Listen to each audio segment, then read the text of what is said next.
Whistleblower. God, that word is used quite a bit these days. That's my nothing personal word of the day. Whistleblower. Who am I talking about? God, we could be talking about anybody, anytime. We're talking about Pedro Martinez, the former Hall of Fame pitcher. Pitched for the Red Sox, pitched for the Mets. Pedro Martinez was not much bigger than I am, a couple inches, 5'9". I think we listed him. He was listed at 5'10". What made Pedro so amazing, he had hands that made a baseball look like a ping pong ball in his hand, and he had fingers that were bent in a way so when you would shake his hand, it would feel almost inappropriate because his hand would envelop your hand, and because his fingers were curled in a way that if you're not watching the show right now, you're listening, his fingers went in like 3 different directions, the way it looks when you jam your finger on a basketball, that it looks like it's permanently bent and you try to straighten it but can't. And the tip of his finger would go one way, then the first knuckle to the second knuckle another way, and then below the middle knuckle yet another way. And what it did was it made the ball spin tremendously well.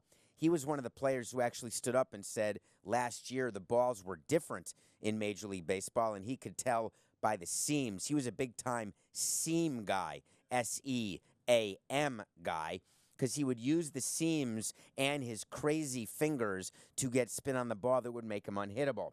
He decided, why not? I'm in the Hall of Fame. I'm going to weigh in on the sign-stealing scandal. And so he did. He called Mike Fiers a bad teammate. He said that Mike Fiers, I think it's E-I-R-S or I-E-R-S, and I think it's pronounced Fiers, not Fears.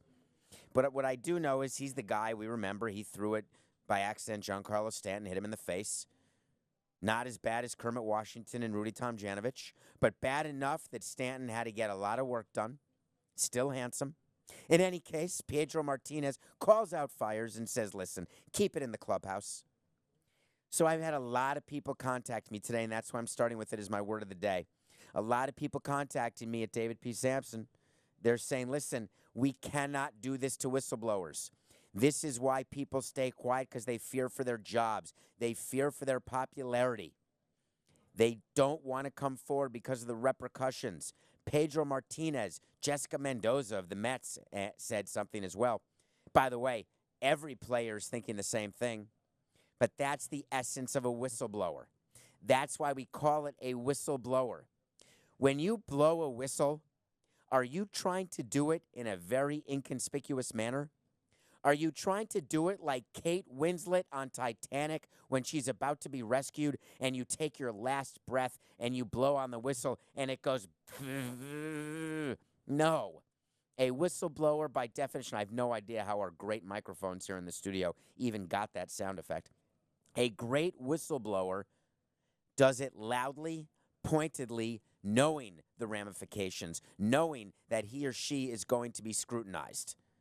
Whistleblowers, they're necessary for progress in baseball. There are ramifications. Surprising that Pedro Martinez decided to go public. My guess is he's not the last one. Word of the day, whistleblower.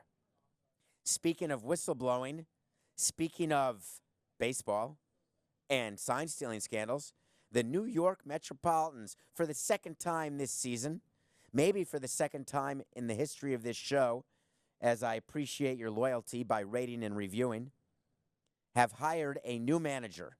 Yes, stop the presses. Break the news. I've never seen news break like this today. The news was broken by Brodie Van Wagenen, the actual GM. That's not called breaking news. That would be the New York Mets released a statement today that Luis Rojas has been hired as the manager of their team. Or a statement. Mets general manager Brodie Van Wagenen said today that Luis Rojas would be the new manager, was hired to be the new manager. Well, funny enough, because the Mets are the Mets, and for all you Mets fans out there, even if you are a friend of Coca, you're looking at your team right now saying, are you kidding me? Because Van Wagenen announced that he is finalizing a multi-year agreement to name Luis Rojas as manager of the Mets. before I talk about Rojas, who he is, why he was the obvious choice, even though I got it wrong and thought it would be Mullins, their bench coach, or Eduardo Perez. I missed that wait to see. Loyal listeners know what I'm talking about. But you're saying, my God, you're 40 minutes early. I know, I'll do the wait to sees later. Don't worry. Brodie Van Wagenen, as a GM, you cannot announce ever that you are in the middle of negotiating with your manager. You cannot announce that you're finalizing a contract. If I'm Luis Rojas, I'm demanding extra money. I'm demanding an extra year. I'm demanding extra perks. I'm demanding that I get special seats right next to the Will Pond during the game because Wagenen just went public saying he's finalizing a deal. There's no way he's stupid enough to not have a done contract before an announcement. In which case, why wouldn't he just announce that we have finalized a deal? Why put it in the present tense instead of the past tense? Is it possible because he knows that Rojas so desperate to become a manager that there's no way that he would ever ask for anything more than what the Mets would offer and he'll just say yes? Is it possible that Luis Rojas is just a pansy who will take whatever's given to him? Well, if you know his father like I know his father, I'm not sure that he's a pansy unless he got genetics from the other side of the tracks. Luis Rojas' father's Felipe Alou. Felipe Alou, you may know him as the father of Moises Alou, the father of new Mets manager Luis Rojas. I know Felipe Alou as the first manager I ever had in the game in Montreal in the 2000 season. Felipe Alou is the first manager I ever fired in this game in 2001. When I brought him up to the office, he was fired in the office of the GM, Jim Beattie, and I were in a room. We call up Felipe Alou in May of 2001 because we had to fire him because we thought we'd be better and we weren't. I'm winking. We actually just had to hire Jeff Torborg, who our owner wanted to have as manager. And when owner wants a manager, owner gets a manager. So we bring Felipe Alou upstairs. He had heard rumors because, of course, he had heard rumors because we weren't going to just surprise him. Felipe Alou was beloved in Montreal. We wanted it to sort of be out there a bit. Felipe Alou comes up, and I kid you not, he walks into the room where we're firing him, and he's got his company car keys. He has his ID to get into Olympic Stadium. He's got the season tickets that he gets as part of his contract for the rest of the season. Back then, they were paper tickets. He comes in, he sits down. We can't say a word. He drops the stuff on the desk. And we look at him and say, hey, Felipe. I said, hey, Felipe, how you doing? Have a seat. And he looked at me in a very grumpy way. We had fired his bench coach before, a guy named Louis Pujols, no relation to Albert, was a bench coach, best friend of his, and that was our shot across the bow. Anytime you see a bench coach fired, that is simply a way of telling your manager that he's next. So I say to Felipe, listen, Felipe, we appreciate everything you've meant to Montreal. I just want to tell you that we're going in another direction. Felipe Alou didn't say a word. He pointed at the crap he had left on the desk. He stood up and he walked out of the room. That was it. I didn't see Felipe Alou for years until he was working for the Giants. Years later, he was working for the Giants as their manager and then assistant, and I got a chance to see him. He was managing the Giants when we beat him in 2003. I'm not saying that didn't make me happy. But what does make me happy is that his son has an opportunity, who is a great guy. But why did the Mets hire Luis Rojas when he was going to be their quality control coach? Let me tell you what he was for this season and last season. It's something called a quality control coach. That is a made-up name by new Ivy League graduates or other such youngins in the game who are trying to come up with these new titles, thinking that maybe that gives them a sense of import. We are the quality control people. When I say quality control, I think of one thing. I think of Fruit of the Loom. I think of my underwear that was inspected by number 5. That's quality control. I don't want strings, I don't want holes, and I want plenty of padding, just in case. Quality control in a baseball team is slightly different. Basically, they are the conduit between the front office and the dugout. It's a fancy word of someone put in to make sure that the front office and everything they want done is done in the clubhouse. However, you put someone in there who is super close to the players, who the players trust and believe in, who when the quality control coach gives information to the players, they don't believe he's a pigeon for the front office. They believe that he's someone who has the players' interests in mind. And what makes me smile about the whole concept of quality control is that if you wanted him to be your manager, you would have hired him before Carlos Beltran. But in typical Mets fashion, they hire Beltran, they have to fire Beltran, they've got a new bench coach in Hensley Mullins, who is obviously associated with Carlos Beltran. So either way, you promote Mullins or you let the new manager hire a bench coach. But what the Mets are doing is leaving the entire coaching staff intact. So Luis Rojas, picture this, okay? You work in your company. You work for someone. All of a sudden, you get called in by your boss's boss. And you are told by your boss's boss that you are now going to be your boss's boss. You then have to go in to see your boss and explain that I am now your boss. Not that comfortable. And if you're not used to how to deal with the corporate culture or the structure, or you're not the perfect people person to communicate this type of message, it can be messy. So Luis Rojas has to go in and talk to Mullins, who was not his choice as bench coach, make him his bench coach, which is the most important relationship in the dugout, somehow make it all work for a Mets team that underperformed, and on top of that, take a team that's expected to win to save Brody's job in a division where they're clearly behind the Phillies, the Braves, and the Nationals. All in all, when I think about what's going on in New York, I think it's the New York Mets, and it's not great. But they're not alone. They for sure are not alone. We've had a lot of content on this pod. I want to mention, obviously, please follow me on Twitter, David P. Samson. You know we ask you to rate and review. You can figure it out. Give the 5-star rate, and then you can write a review. And what people are starting to do, we're going to do a bonus pod at the end of every month. One pod each month where we're going to answer questions that you put in your review. We've gotten a bunch of great ones already. The first pod at the end of January is actually oversubscribed, but if I get a better question, I'll bump someone else's. So rate it, review it on Apple, ask a question, Apple Podcasts. I appreciate it. And one of the things that we've had a lot of content with this pod is obviously the sign-stealing scandal. And we've told you what we do on this show is we explain what should be going on, what did go on, what was meant to go on. Jim Crane is the owner of the Houston Astros. And, boy, he's had a tough run. He's just had a tough run. So here's what he did last night. He won an award in Houston as Executive of the Year. I'm not laughing. He deserves it. They made the World Series, almost won it. When our team was named Team of the Year and we were Executives of the Year, it's because we won the World Series. We were no smarter in 2003 than we were in 2009. We weren't any more stupid in 2003 than we were in 2009, or the other way. So it's really based on performance and result. Jim Crane becomes Executive of the Year, and then he decides that he's going to meet the media and talk about the scandal. He knows by watching Nothing Personal that when he met the media with his press conference after he fired Hinch and Lunau, his president of baseball ops and his manager, that he didn't do a great job, wasn't very prepared. So he decided to do a scrum with the media just off the top of his head. And here's what he said. He said, here's what I think is going to happen.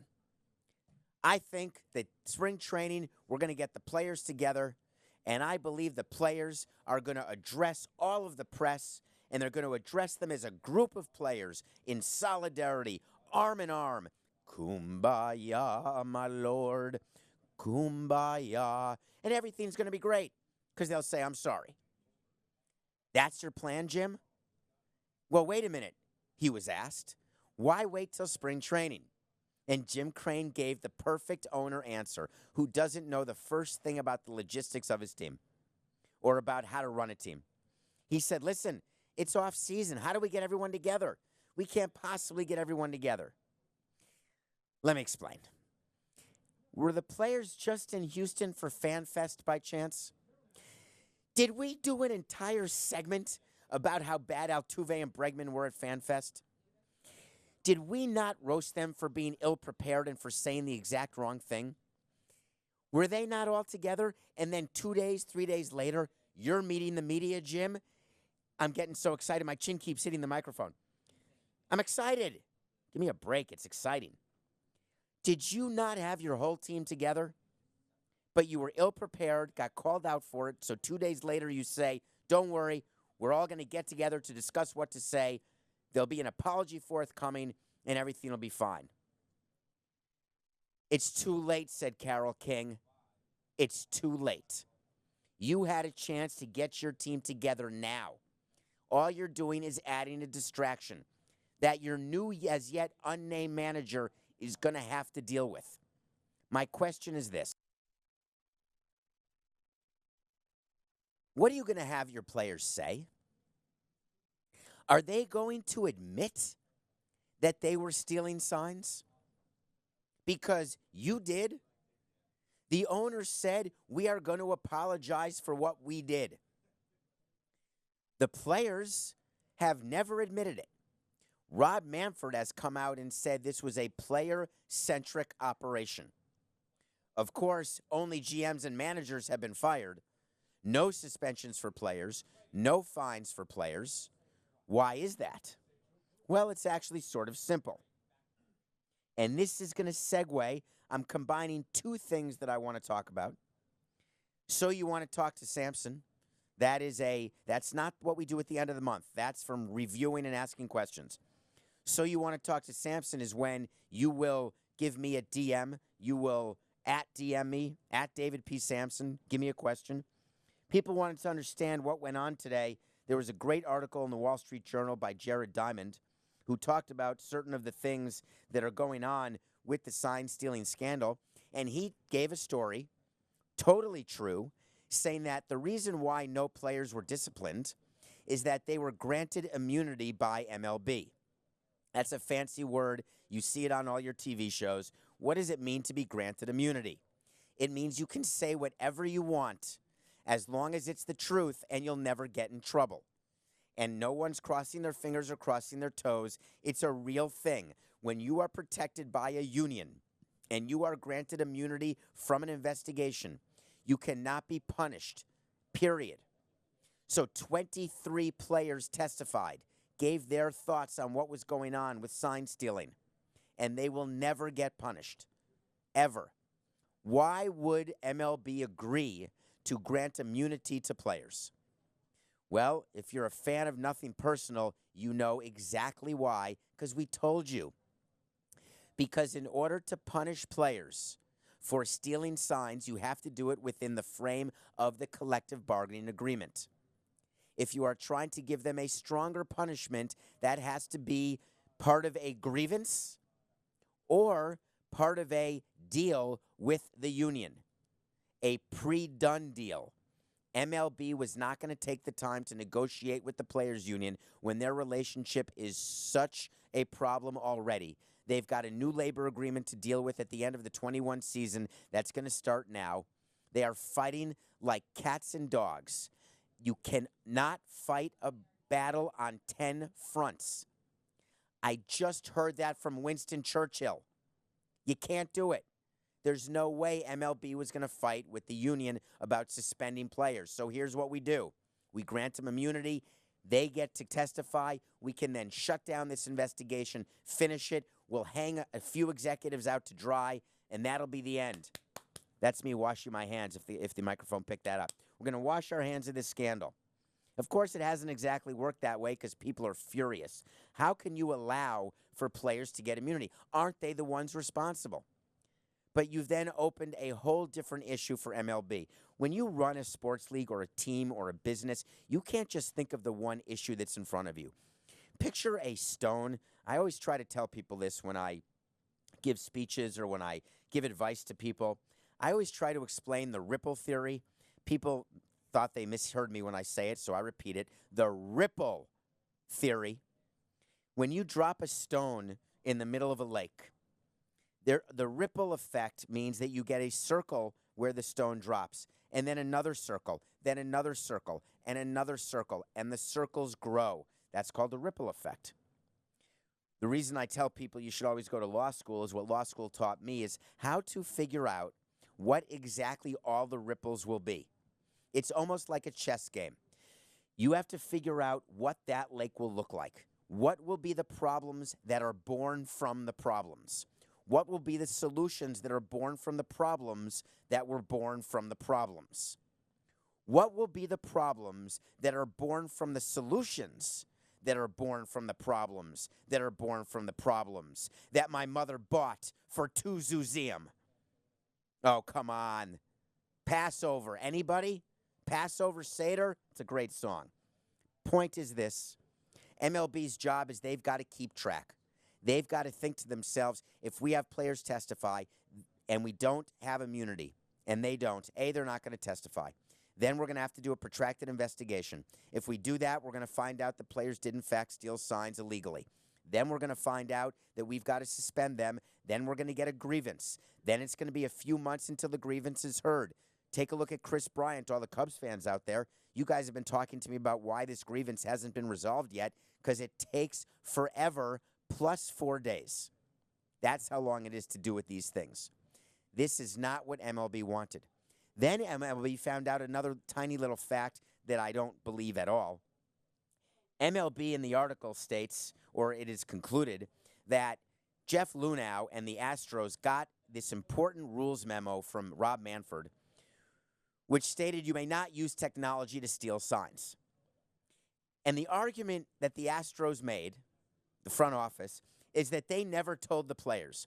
So the players had no idea that it was illegal to use technology the way they were using it. Oh, my God, are you kidding me? That is the biggest crock of crap I've ever heard.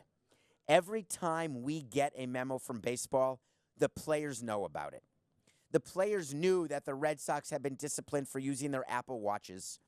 The players knew, and that was 17, 18. The Astros, every team knows exactly what's going on with sign stealing, with memos about anything, about gambling, about technology. Certain memos you have to post in the clubhouse in Spanish and English. It used to be just in English, and then it became Spanish and English.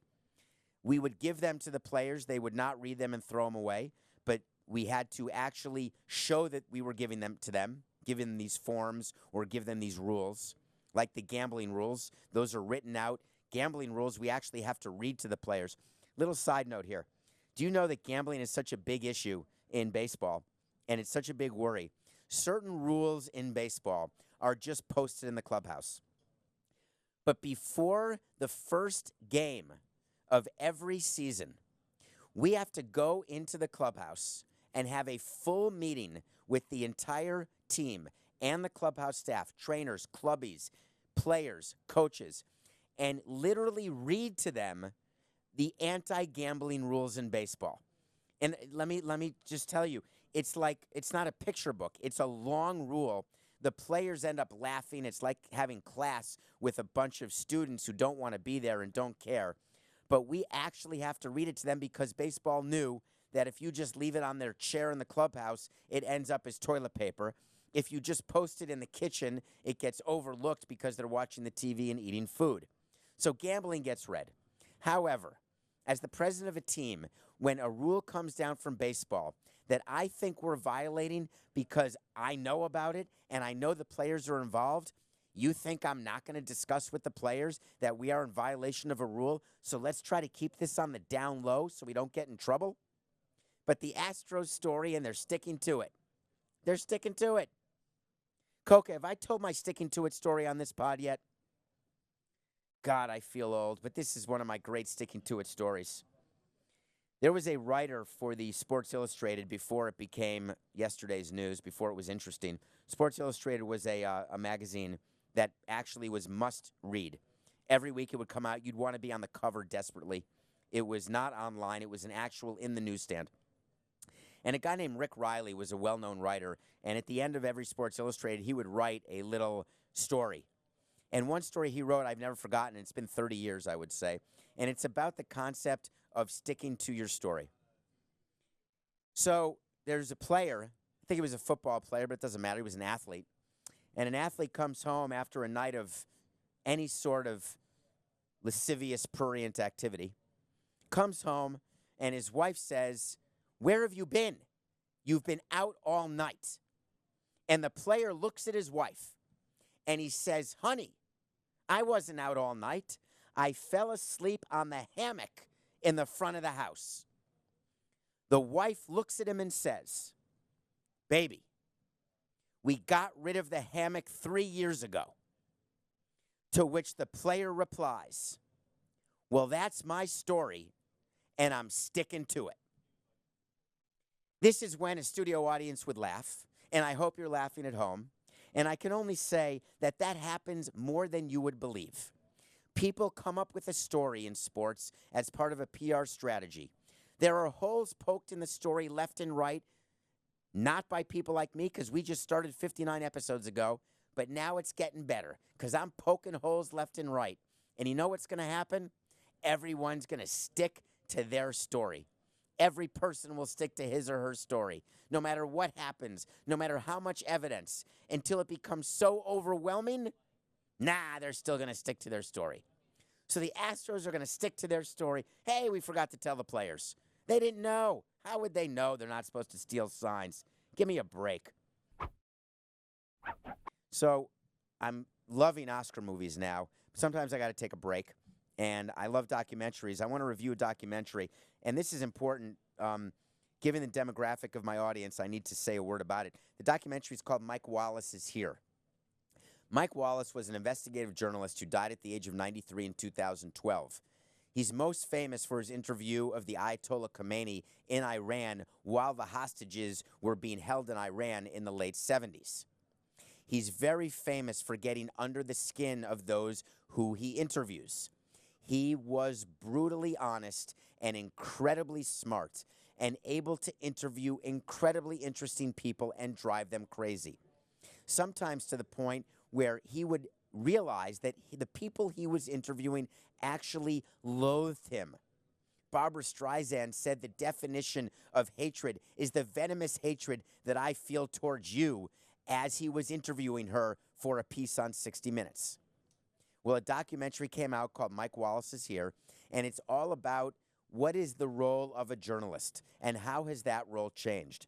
And what I found fascinating about the documentary is, first of all, that people of the younger generation have never heard of Mike Wallace, which makes me a little sad.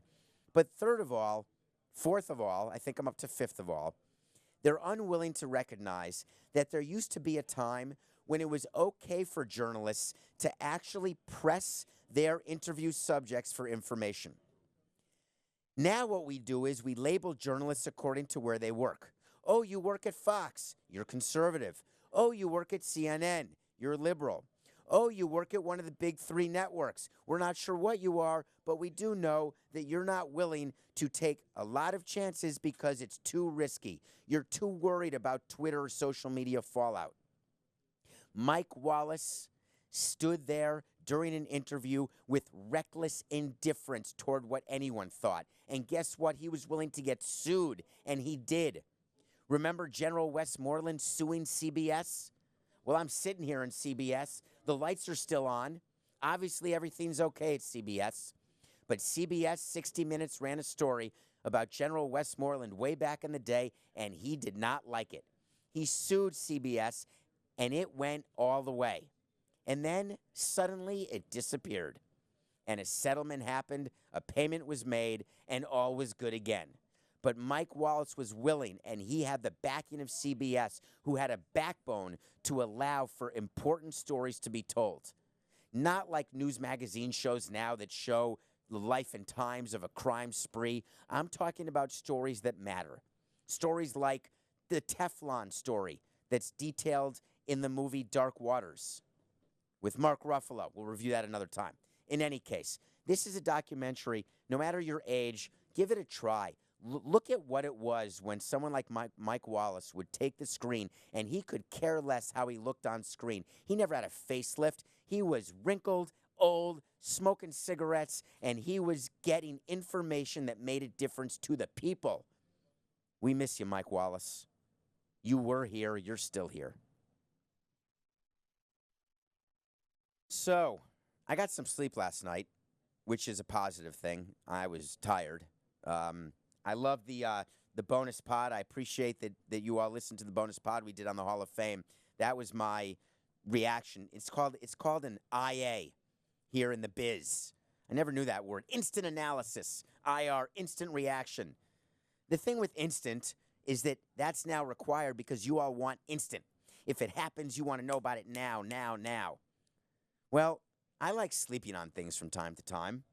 That totally came out wrong. And I woke up this morning with some thoughts on the Hall of Fame.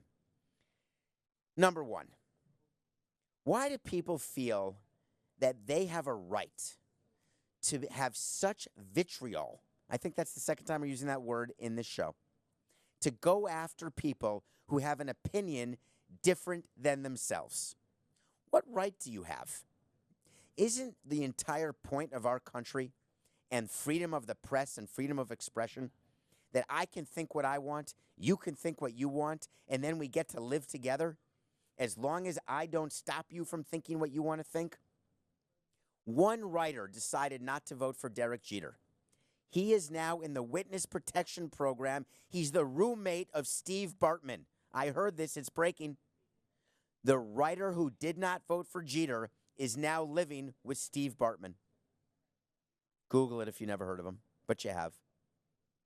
Why? Because he's being bullied on Twitter.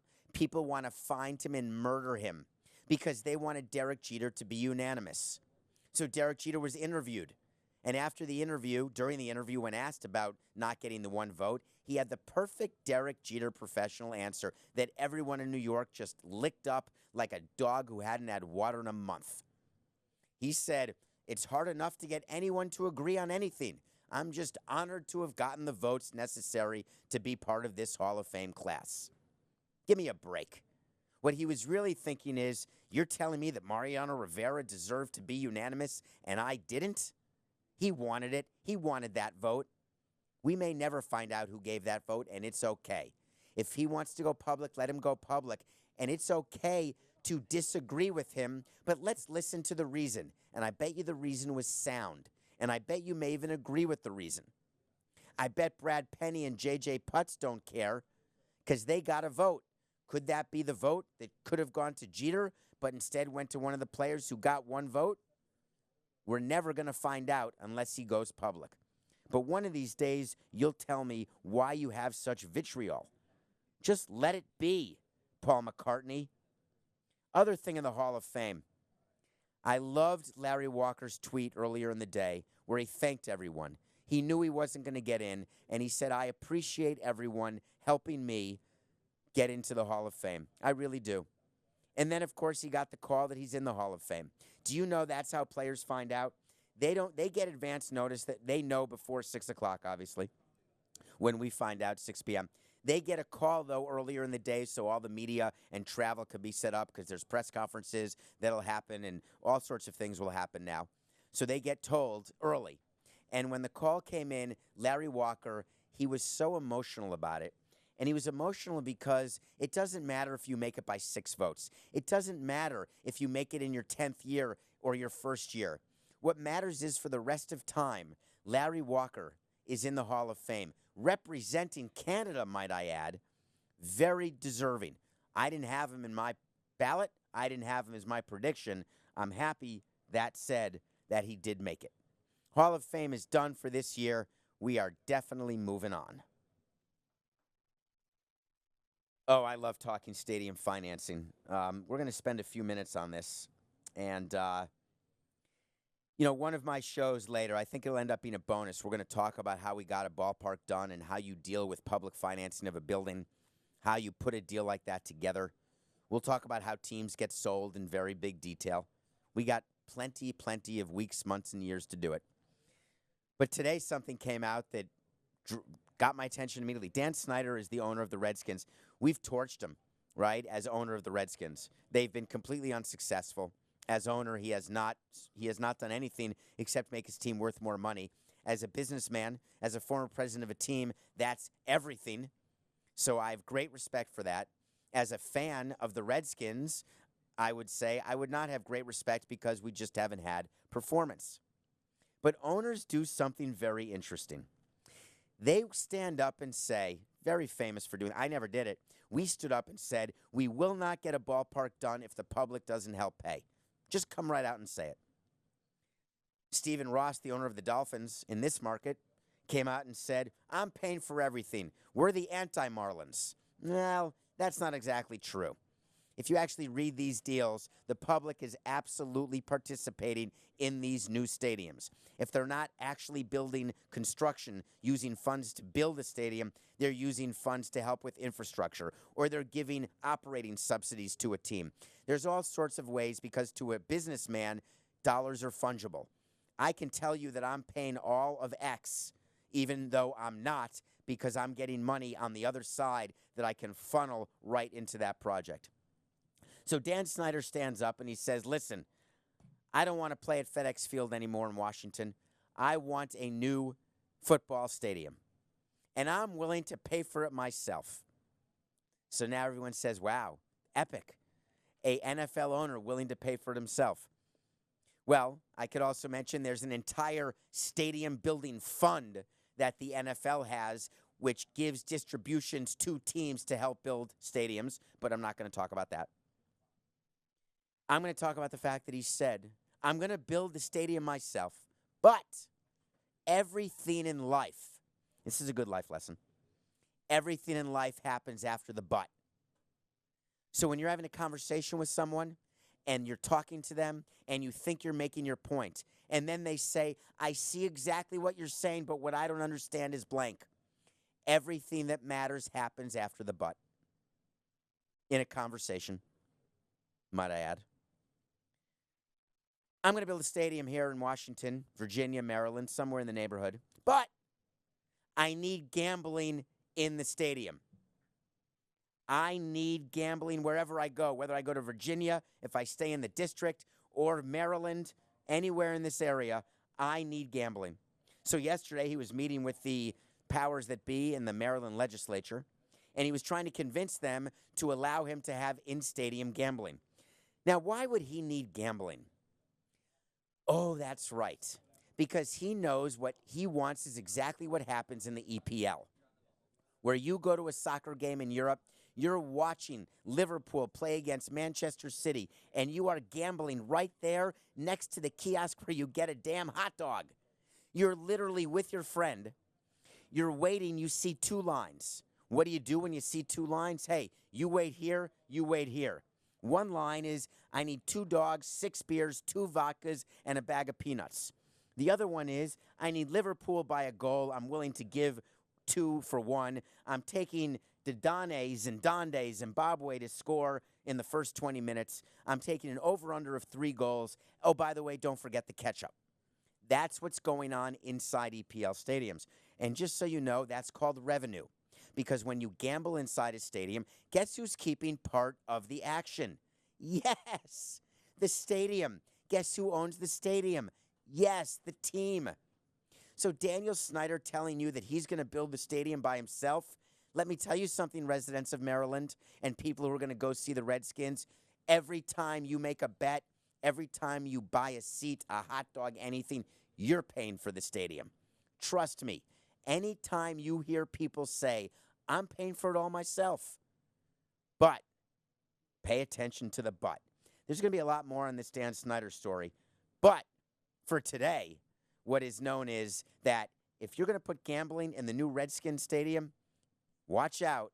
There will be gambling coming to your ballpark, to your arena in the next 5 to 10 years. Not a wait to see.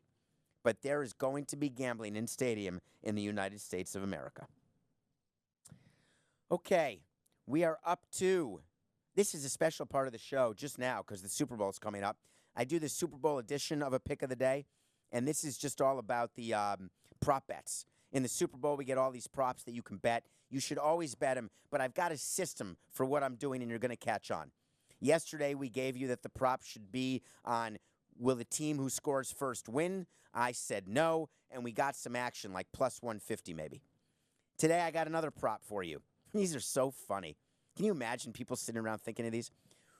Will the opening kickoff be a touchback? That's awesome. Will the opening kickoff be a touchback? Well, listen here, you degenerates. Take the no and take the plus 165. The yes, you have to lay 240 to win 100. What happens if they want to get a run back and they just kick it to the 1? You're down 240 before you start. I'm saying take the plus 165. Think about this with these first two prop bets. All you need is one of the no's to happen, and we're already up money. Prop number 2, day 2 of the Super Bowl edition pick of the day. Will the opening kickoff be a touchback? Nah, I say no. All right, regular pick of the day. You remember, God, we made a big deal with Ruben yesterday. Remember we brought Ruben on set, and he had to pay me my $1 for the Celtics-Lakers, his girlfriend's $1. He posted a video on Twitter. He's the Sneaker King. I think that's his handle. Give him a follow. He's got some interesting pictures of sneakers. I'm not exactly sure how he gets them, but I'm not going to ask. I gave him the pick last night. I said, take Duke, give the 17.5. He wouldn't do it. He wouldn't bet the $1 because he knew he'd lose. Duke won by 40. I'm hot, so I'm going to stay hot, and I'm going to go against the grain here. Zion Williamson's coming back tonight. Zion Williamson is the number 1 pick of the NBA draft. He was one of my wait-to-sees. He missed more than 8 weeks, and he's going to play today. The question is, does that make the Pelicans a 3.5-point favorite over the Spurs? Well, because Zion is debuting, that is an inflated line. They should not be favored by 3.5. I'm taking that 3.5. I don't think you realize the mentality of a team when they get back a star and how they have developed a way to succeed, not that they've won a lot of games, but to succeed in an offense without that star, and then he comes back. And it sort of changes things because they start genuflecting in his general direction. They start sort of acquiescing to the demands of where he wants the ball, how he wants the ball. It changes the flow. But in this case, Zion is a rookie making his debut as a National Basketball Association player. It is on national television. It has basically, he is being asked, Zion Williamson is, to save the ratings decline in basketball. Put it on his 6'9", 285-pound shoulders. I doubt he's 285 after this layoff, but we'll check him out live and in person. My guess is he's getting up there with 3 bills. All of that said, a lot of pressure for him. I love the Spurs. Take the 3.5. Wait to see. Jeter wasn't unanimous. I got it wrong. I admit it. I told you he would be. I thought the Mets would hire Hensley Mullins, their bench coach, maybe Eduardo Perez, who came in second. Wait to see, I said. We waited. We saw, and I was wrong. Last night, we saw Marcell Ozuna get a 1-year deal with the Braves. Marcell Ozuna turned down a qualifying offer with the Cardinals, $17.8 million. He didn't settle. He ended up signing with the Atlanta Braves, settling, I guess, for a 1-year deal. Fair enough. Nick Castellanos is the last major free agent. He does not have a qualifying offer associated with him. He will not have to settle for a 1-year deal. Wait to see. Nick Castellanos will sign a multi-year deal, maybe only 2 years, but a multi-year deal because he does not have a qualifying offer associated with him. Marcell Ozuna, you learned a critical lesson this offseason that if I were with you, I would have taught you. And you know now, in baseball, with money, it's all about business, Marcell. It's nothing personal.